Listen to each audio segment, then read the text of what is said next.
Welcome back to another video. You already know what time it is. Everybody know, if you've been watching my videos for the last 2-3 months, you know I hate cutting these type of haircuts. But as a barber, you want to make sure you service everybody. Nobody is, you know what I'm saying, against the policy. So reason why I hate this cut is because you have 11 or 12 dreadlocks at the top as a sky top. This is an overly sky. You feel me? You have more. It's like you got two haircuts in one. I don't really like this haircut. You know what I mean? But it's not my preference. It's not my preferable style to actually cut / even enjoy to actually do. But basically, we just debulked everything down to a one. That we actually gave him a high mid fade taper on the sides and the bike. So, yeah. All in all, if he would have just had more locks, it would have just came out to be a better cut. You know what I mean? It just came out to be a better cut. That's why you see a lot of clients or a lot of people that get locks.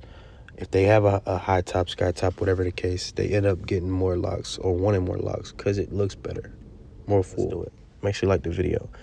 Anyway, basically we just debulked all of the extra accessible hair, which means all of the hair that is supposed to be cut, we basically trimmed it down to about a 1-ish.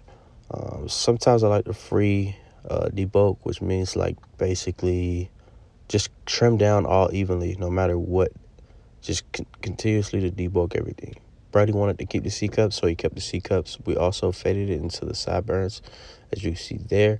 Obviously, the main thing is the main thing. Keep the line up straight and don't nick no hairs that you're not supposed to nick. Keep it P. Anyway, basically we just faded to perfection.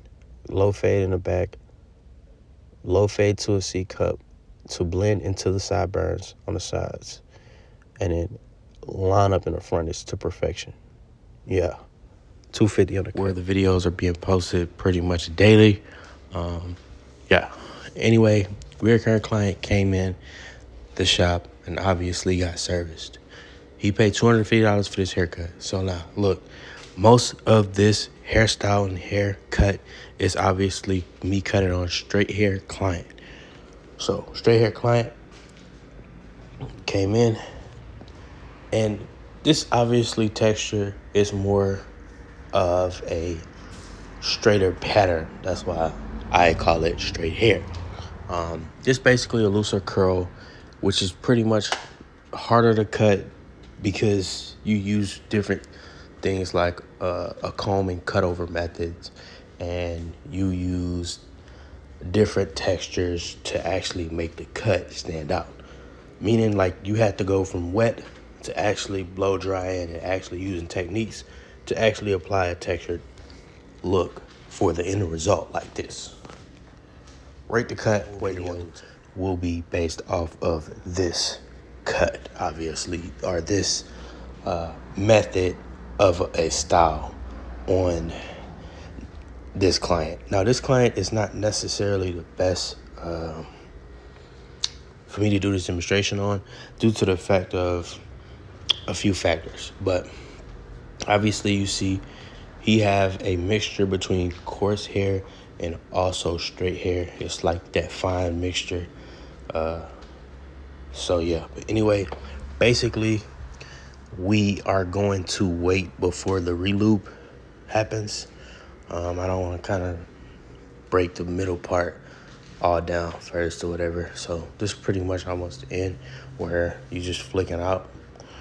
Flicking out also does a few things depending on what you're doing. In this case, I am also debulking some of the flared look, so it kind of almost have a bow out shape, but that's kind of pretty much what you want to do. He just wanted a C cup, low fade. So welcome back to another video. You already know what time it is, man. Make sure you like, comment, subscribe.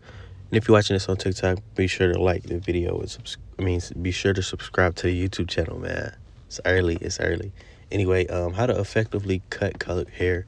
This is just tips and tricks, and actually just break down in depth from the cut.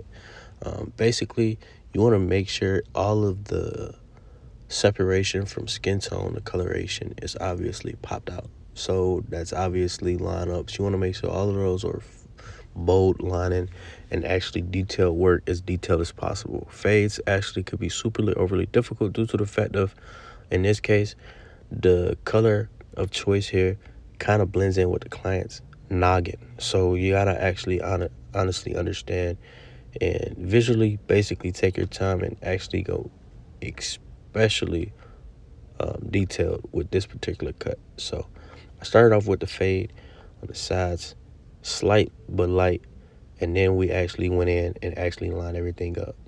$250 what it costs.